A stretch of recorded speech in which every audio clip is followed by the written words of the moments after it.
નમસ્કાર મિત્રો, MS voice Gujarati YouTube ચેનલમાં તમારું હાર્દિક સ્વાગત છે. જેમના પણ નામ 2002 ની મતદાર યાદીમાં નથી, તેઓના SIR ગણતરી ફોર્મ કેવી રીતે ભરવાના રહેશે તેની માહિતી તમને આ વિડીયોમાં આપવામાં આવશે. તેના માટે વિડીયોના અંત સુધી બન્યા રહેજો અને ચેનલમાં નવા છો તો ચેનલને સબસ્ક્રાઇબ કરીને વિડીયોને શેર કરી દેજો.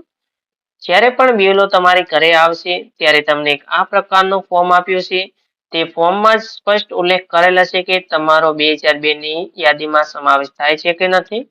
ત્યારબાદ અહીંયા પણ તમારે જે પણ H થી લઈને F સુધીની કેટેગરી છે તે કેટેગરી તમને કઈ લાગુ પડે છે તે કેટેગરીનો અહીંયા સિમ્બોલ ક્રમાંક લખવાનો છે. ત્યારબાદ અહીંયા મતદારના નામમાં તમારું નામ આપેલ હશે, તમારા ઓળખ કાર્ડનો નંબર હશે ને અહીંયા પર તમારું સરનામું આપેલ હશે. ત્યારબાદ તમારે વિધાનસભામાં હાલમાં જે પણ મતદાર યાદીમાં નંબર છે તે નંબર આપેલ હશે, વિધાનસભાનો નંબર અને તેનું નામ નીચે આપેલ હશે. અહીંયા પર એક QR કોડ આપેલ હશે. તે QR કોડમાં તમારા મતદાર યાદીમાં જે પણ તમારી વિગતો છે તે વિગતો આવી જશે. ત્યારબાદ મતદાર યાદીમાં તમારો જે પણ ફોટોગ્રાફ હશે તે ફોટોગ્રાફ્સ અહીંયા પર આપેલ છે ને તેની બાજુમાં તમારો હાલનો જે પણ તાજેતરનો પાસપોર્ટ સાઇઝનો ફોટો છે તે અહીંયા લગાવવાનો રહેશે. ત્યારબાદ નીચે જશો એટલે તમારે અહીંયા જન્મ તારીખ લખવાની આવે છે. આ પ્રકારે તમારે તમારી આખી જન્મ તારીખ લખવાની છે. ફક્ત તમારે સાલ લખીને રહેવા નથી દેવાનું. ત્યારબાદ નીચે તમારો આધાર કાર્ડ નંબર લખવાનો છે. આધાર કાર્ડ ના હોય તો તમારે ફરજિયાત લખવાનો રહેતો નથી. ને નીચે મોબાઈલ નંબરમાં તમારો ચાલુ મોબાઈલ નંબર લખી દેવાનો છે. ને નીચે તમારા પિતાનું નામ લખવાનું છે.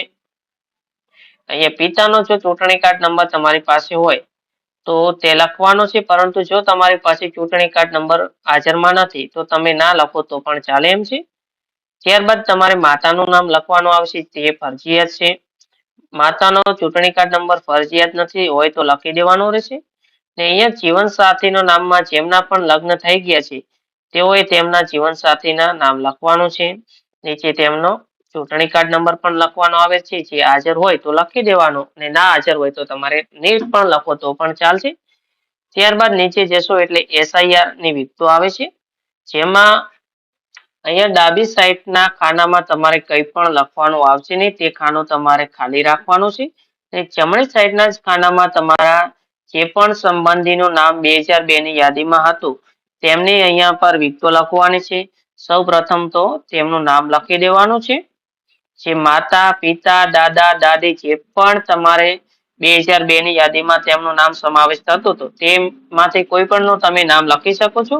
અહીંયા પર તમે પિતાનું નામ લખી દો તો પણ ચાલે એમ છે. ત્યારબાદ તેમનો ચૂંટણી કાર્ડ નંબર હોય તો તમે લખી શકો છો, અને જો તમારી પાસે ચૂંટણી કાર્ડ નંબર નથી તો ના લખો તો પણ ચાલે એમ છે. ત્યારબાદ અહીંયા સંબંધીનું નામ એટલે કે તેમના પિતાનું નામ લખવાનું છે, એટલે કે તમારા દાદાનું નામ અહીંયા પર લખવાનું છે.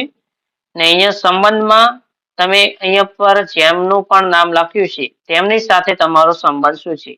પિતાનું નામ તમે અહીંયા પર લખ્યું છે તો અહીંયા તમારે પિતા લખવાના છે. અહીંયા પર માતાનું નામ લખ્યું હોય તો તમારે માતાનું નામ લખવાનું રહેશે. ત્યારબાદ તમારે નીચે જિલ્લો લખી દેવાનો રહેશે. રાજ્ય કયું હતું રાજ્ય લખવાનું છે. મત વિધાનસભાનું નામ લખવાનું છે. ત્યારબાદ મત વિધાનસભાનો નંબર લખી દેવાનો છે, તેનો ભાગ નંબર કયો હતો ને તે 2002 ની યાદીમાં તમારો અનુક્રમ નંબર કયો હતો તે અહીંયા લખવાનો છે.